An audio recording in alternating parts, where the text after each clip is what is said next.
Hi అండి. మేమైతే ఈరోజు పూరి బఠానీ కర్రీ చేసుకున్నామండి. ఈ బఠానీ కర్రీ నేను ఎలా చేస్తానో చూడండి.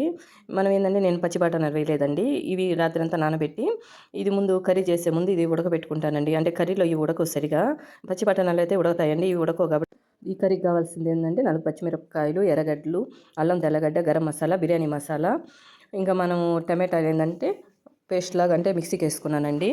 ముందుగా ఇంకా జీలకర్ర, బిర్యానీ ఆకు ఎంచుకున్నాము, తర్వాత పచ్చిమిరపకాయలు, తర్వాత ఎర్రగడ్డలు వేసుకున్నానండి. ఇవన్నీ ఏంటంటే ఒకరు బాగా వేయించుకోవాలండి.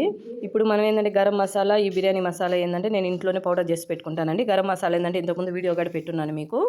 ఇంకా ఎర్రగడ్డలు వేగిపోయి ఉన్నాయండి. దాంట్లో ఇంకా అల్లం తెల్లగడ్డ పేస్ట్ వేసాను. ఇంకా అల్లం తెల్లగడ్డ పేస్ట్ కూడా ఒకరు బాగా వేగాలండి. ఇంకా అల్లం తెల్లగడ్డ కూడా వేగిందండి.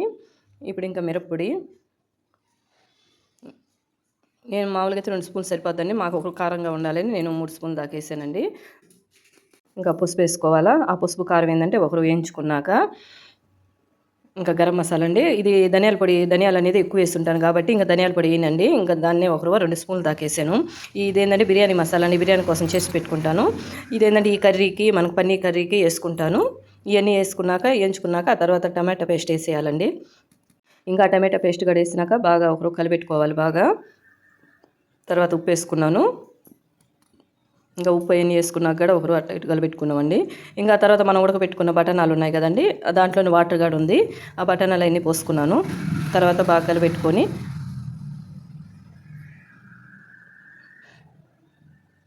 మనకేంటంటే ఆ వాటరే సరిపోద్దండి. ఆ వాటర్ ఉడికి సరిపోద్ది. ఇంకేంటంటే 10 నిమిషాలు ఇంకా అట్టే ఉడికించుకొని సన్న మంట మీద ఉడికించుకున్నాను. ఇంకా తర్వాత కొత్తిమీర వేసుకున్నానండి. ఇంకా అది అయిపోయిందండి.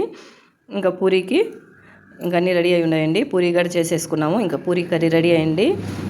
చాలా టేస్ట్గా ఉందండి, మీరు చేసుకోండి.